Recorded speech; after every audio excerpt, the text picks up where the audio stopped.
Hello guys, welcome to a new video of Fischer's series. Today we look at round number 7 of the Olympic qualifiers of 1960. It's Fischer against Francisco José Perez, and this is Fischer's first time playing in the Olympics on board number 1 for Team USA. Francisco is playing for Team Spain, and we actually see a beautiful queen sacrifice and it gets really sharp, so I can't wait to show you the game. Fischer has the black pieces and Perez starts with e4. We have c5 by Fischer, knight f3, d6, d4, c takes d4, and usually we see knight takes d4 here. But here Perez plays queen takes d4, and this is the Checkover variation of the Sicilian named after Vasily Checkover. And here white is arguing that he has faster development after knight to c6, bishop to b5, pinning the knight, bishop d7, bishop takes, knight c3, knight f6, and bishop to g5. You see white's pieces are all developed here. He can either long castle or castle short, and black still needs 1, 2, 3 more moves to castle short, or at least 2 moves to castle long. So we are arguing that our faster development compensates for the lost bishop pair, since white did give away his bishop pair, but you're also not going into a lot of theory with the Sicilian Najdorf. So if you are an e4 player and you face the Sicilian, this is definitely a good opening if you don't want to see a lot of theory. So after bishop to g5, we have e6 by Fischer. And here it looks like we can double black's pawns after bishop takes, queen takes, and pawn takes.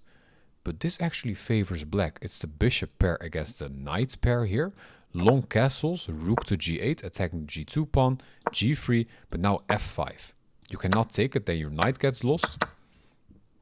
So something like rook h to e1, pawn takes, knight takes, and long castles, and black is doing fine after bringing the bishop later on this long diagonal. So that's why Perez doesn't take the knight to double the pawns. He simply long castles. Now we have bishop to e7 and d5 by Perez, striking in the center. We have d takes e5 by Fischer, queen takes e5, and here you see that we have a discovered attack on the queen. So Fischer plays queen to c8. He could have also played queen to b6 here, attacking the f2 pawn, but then we have bishop to e3, queen to a6, and you could argue that the queen is a bit misplaced here. So Fischer simply plays queen to c8. After queen c8 we have knight to d4, bringing the knight into the center. It looks like a free pawn on g2, but if you take this pawn, we have rook to g1, bishop comes back, and knight to b5. If you take the knight, we have knight takes b5, white has the g file, white has the d file, the knight is coming in with a fork here. It is protected by the queen, the bishop is having pressure on the knight. This is just crushing for white. So that's why Fischer doesn't take the g2 pawn. Here after knight to d4, he simply castles it out. Now we have h4 by Perez, starting his kingside attack. We have h6 by Fischer, and Perez doesn't move the bishop away, simply king to b1. Now rook to d8 by Fischer, he doesn't take the bishop, since if you take the bishop, we have pawn takes, attacking the knight, opening up the h-file. If you try to save the knight, queen h2, and it will be mate very soon. So Fischer makes some space for his rook to d8. Now f3, so the g2 pawn is not hanging anymore. And now Fischer does take the bishop. Well, how does that work? Didn't we see this mating pattern? Well, after pawn takes, Fischer now first kicks away the queen. But this is actually not the best move. Better is queen to b8, queen to e1, and queen to f4. Covering the h4 square, so the queen cannot come here to deliver mate. But after bishop to d6, queen to e1, now the queen can come to h4. After knight to e8, we have queen to h4, and it gets really dangerous. White is better here. Fischer starts running with his king. And now there's one really good move, but it's really hard to find since there's a long continuation afterwards, and that is rook d to e1. Then we would have king to e7, g6 check, knight to f6, queen to g5, making way for the rook, rook to h8, but now knight to f5, checking the king. You cannot take the knight because you're pinned, king to d7. And now you don't take this bishop straight away. You first take the rook on h8 and lure this queen away from the center, and then take the bishop on d6. Since after king takes, rook to d1 check, we have pressure on the d file, king to c7 and queen to e5 check. If you bring the king to c8, we have knight to b5 coming in, and this is just crushing. But that's a very long continuation which you had to find. Perez here played the second best move, which is knight to f5, giving away the knight. Since after pawn takes, Perez now plays rook to e1, covering this square and now threatening checkmate. Fischer's like, okay, fine, take my queen then, queen to e6. And Perez takes the queen, we have pawn takes, and Fischer actually has a bishop, a knight and a rook for a queen and a pawn. So material-wise he's +1, but it's still not clear what's going to happen. Now we have rook to e1, king to e7, b4, knight to c7, and queen to h7. And queen to h7 is not a good move. Better would have been b5, continue your plan. Now knight takes, bishop takes. Now g6 with a discovered check, king to d7, and queen to d4, attacking the g7 pawn. If you try to save it, simply rook to d1 and you're losing a piece.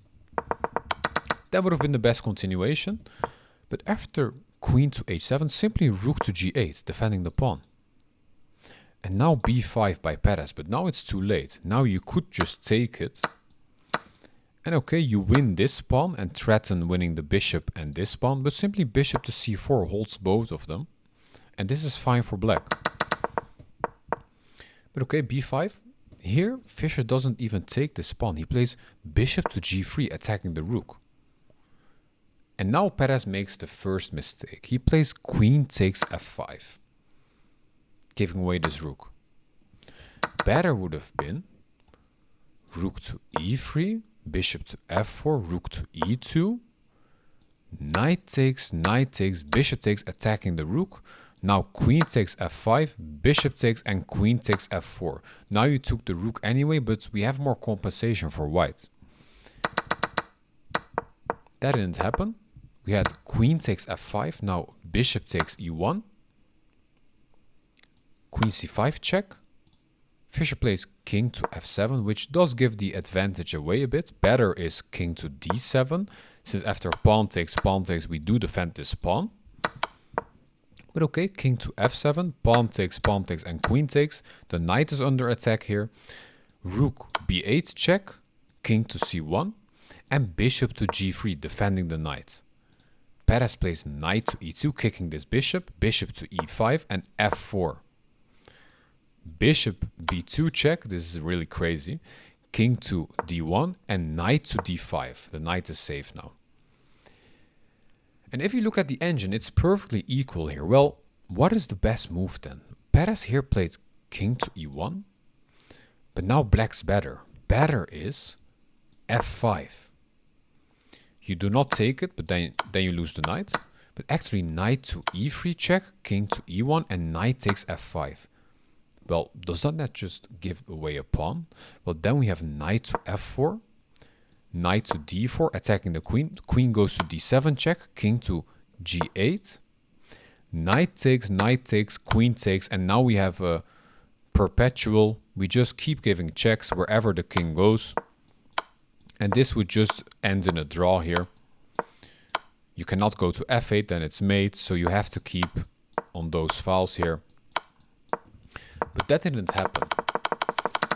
In this position, we have king to e1, and now Fischer is better. After king to e1, knight to e7, defending the f5 square, g6 check, king to f6, queen to c5, threatening checkmate here. Knight takes g6. If you go to g5 now, simply king to f7. Now c3, blocking this bishop. Rook to c8. And now queen to d4 check, king to f7, and f5. You should not take this pawn, because then it's equal again. We will eventually win the pawn and the knight, and it's an equal game. Fischer finds the best move again, knight to f8. Now g4, king to g8, bringing the king into safety. g5, rook to c6. After rook to c6, we have queen to b4, attacking the bishop. Simply bishop to a1 and f6. But Fischer's not scared of this. He simply plays rook a to c8, f takes g7, king takes g7, queen e7 check. This does look scary, but simply king to g8. You cannot take this pawn. You cannot give a check. Now, knight to f4. Perez hopes to bring the knight to h5 and deliver checkmate like this, but simply bishop takes c3 check, king to e2, bishop e5 attacking the knight, knight goes to h5, rook c2 check, king to d1, rook c1 check, king to d2 and rook to c7. And this is the moment Perez resigned the game, since there's nothing you can do here. You cannot give a checkmate here, it's defended by the rook. You have to move the queen, the knight is misplaced here. We have too many pieces here. Eventually, we will just win this endgame. So, Perez resigned the game and Fischer won for Team USA. I mean, this was such a complex endgame with two rooks against the queen, but it was a really nice battle and I hoped you enjoyed watching this video. If so, please like, subscribe or comment, and I'll see you on the next video. Bye bye.